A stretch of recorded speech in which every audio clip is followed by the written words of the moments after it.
katotohanan at hustisya. Dante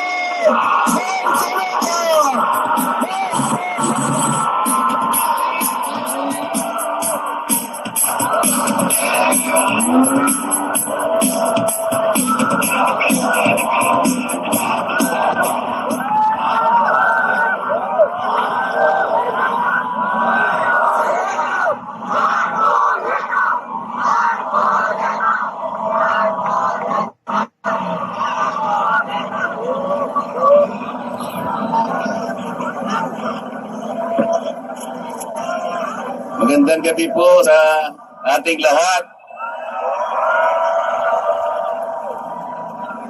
Unang-una na po ay gusto ko pong magpasalamat sa inyong lahat.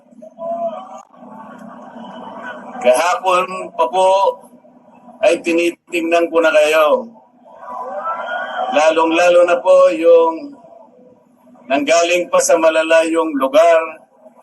Meron pa po ako nakitang nasa panig ng katandaan, mga lolo at mga lola. Kahit na po ang lakas ng buhos ng ulan, walang tumitinag, walang umuuwi. Lalo na kung nagpapahayag po kayo ng ating pagkakaisa, ang ating hinahanap na katarungan, hinahanap nating katotohanan, transparency at accountability. Salamat po sa lahat ng mga kapatid sa Iglesia ni Cristo.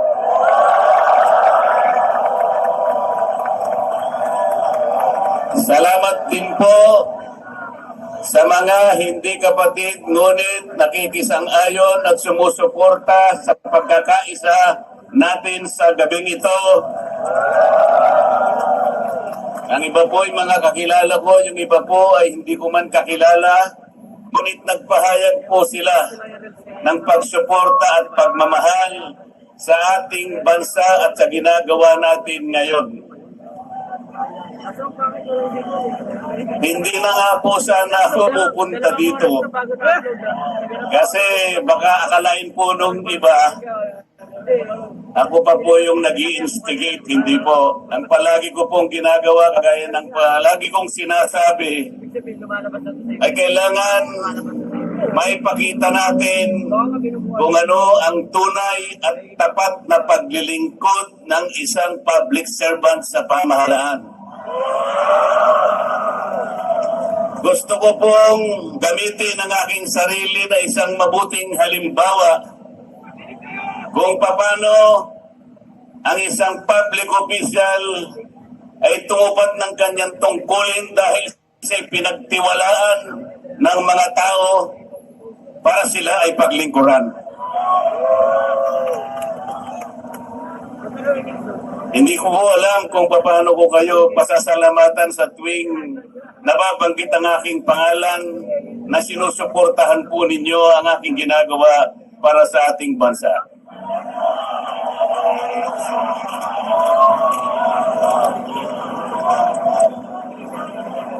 Pangalawang araw na po ito, ngunit hindi ko nakikita sa mukha ninyo ang kapaguran.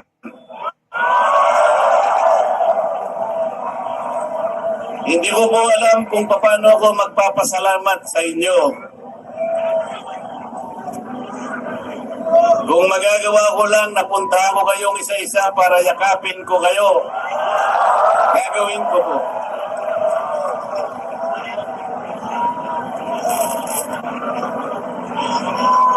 Naisip ko nga, magdadala na lang ako ng hopya.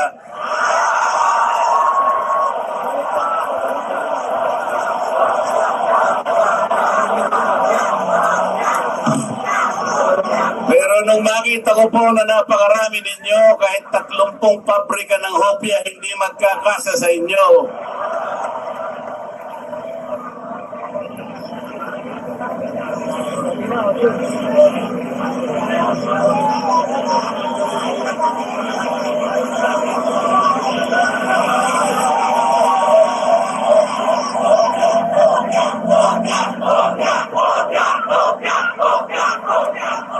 Bakit nilulunod ang ang pag-iimbestiga sa flood control scam. Bakit si Marcoleta ang ikukulong, kayo ang mandarambong?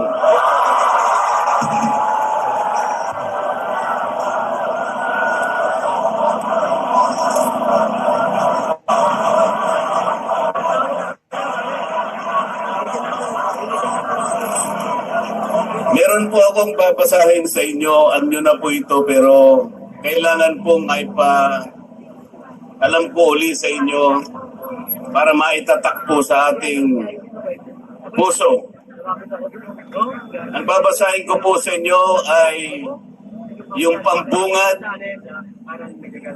o yung preambulo ng ating saligang batas. Ito po ang kauna-unahan, ito ang pambungad, ito yung panimula. Kung tawagin natin sa English ay preamble. Ito po ang sama-samang isinulat ng bawat isang Pilipino noong ang ating saligang batas ay ating pinagtibay. Babasahin ko po. Kami ang nakapangyariang sambayanang Pilipino na humihingi ng tulong sa makapangyarihang Diyos upang bumuo ng isang makatarungan at makataong lipunan at magtatag ng isang pamahalaan na katawan sa aming mga mithiin at mga lunggatin, magtataguyod ng kabutihan sa bawat isa, mangangalaga at magpapaunlad ng aming kamanahan at titiyak para sa aming sarili at sa angkanang susunod ng mga biyaya ng kalayaan at demokrasya sa ilalim ng pananaig ng batas at ng pamahalaang puspos ng katotohanan, katarungan, kalayaan, pag-ibig, pagkakapantay-pantay at kapayapaan ay naglalagda at naghahayag ng konstityusyong ito.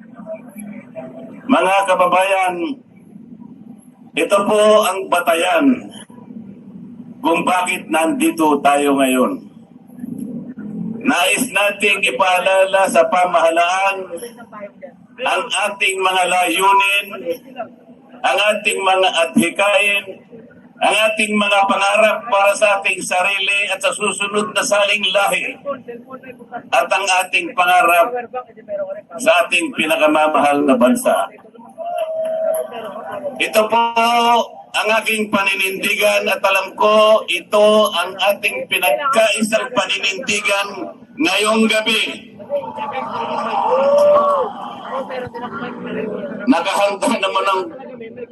Nakahanda po akong magpakulong. Kung kinakailangang maaresto po ako, wala pong problema. Kung ito po ang kabayaran hinihingi para ipagtanggol ko ang katarungan at ang pambansang kagalingan at ang interes ng mamayang Pilipino,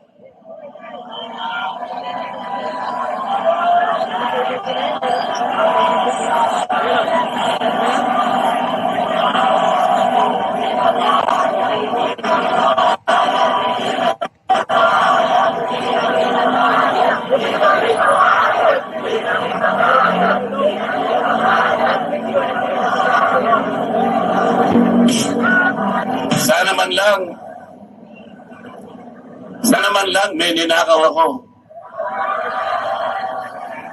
Sana man lang kasama ko sa mga mandarambong. Mga nabanggit na yung mga pangalan nila.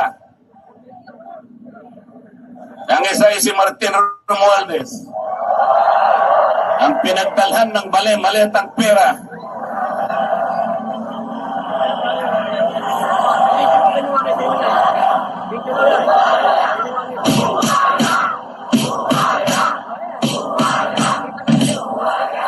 Ako po ang ibinibintang nila sa akin ay salaping pantulong para sa kampanya para ako'y manalong isang senador. mga kaibigan ko na pribado at sa ilang pera ang kanilang itinulong sa akin, baka sakaling manalo nga po ako at nanalo nga po.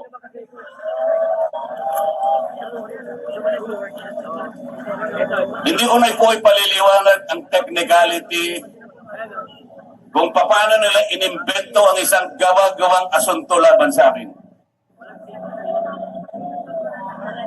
Tingnan po ninyo kung sino pa yung nagtatanggol at tumutulong para sa ganon, matukoy natin kung sino ang may kagagawan ng pinakamalawak, pinakagarapal na pandarambong sa kabambayan. Siya pa ang inaasunto at siya pa ang pinagbabalakang arestuhin. Hindi ba katungkulan ng ombudsman ang sila ang humanap, umusig at parusahan ang lahat ng may kagagawan nito? Bakit ang ombudsman ang nagagalit sa akin? Hindi ba dapat tulungan pa nila ako? Sapagkat iisa ang layunin namin. Ginawa po nilang politika ang lahat ng ito.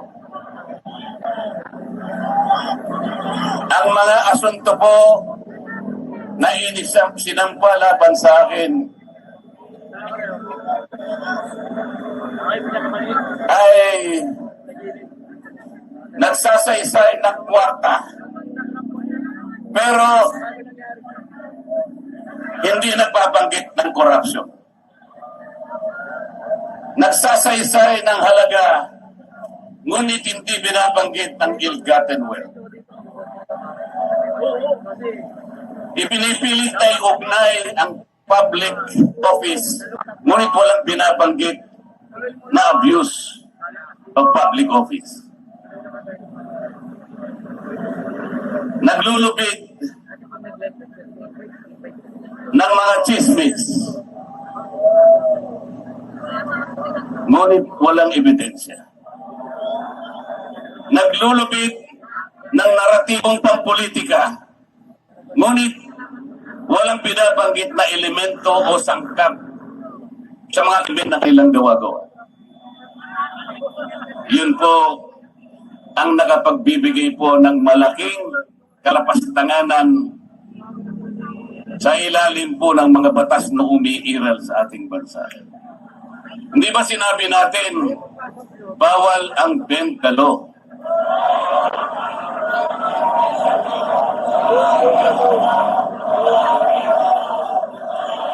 Ayun. Don't bend the law.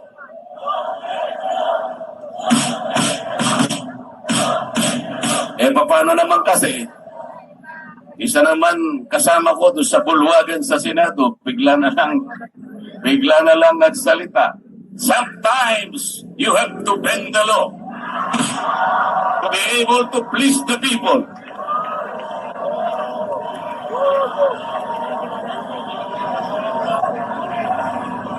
Sumagot naman yung kausap. Tinanong kasi siya kung tama yung sinasabi.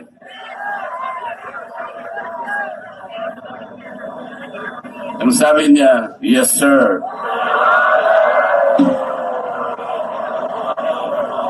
Mga kababayan, uulitin ko po ang aking pagsaludo sa inyo.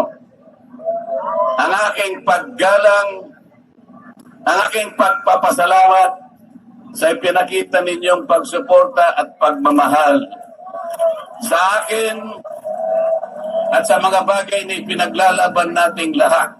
Ang katarungan, ang katotohanan, ang pananagutan at ang katarungan. Huwag po tayong mag-iwa-hiwalay. Ang sabi nga natin, we are one. We are one. We are one. Maraming salamat po sa inyong lahat.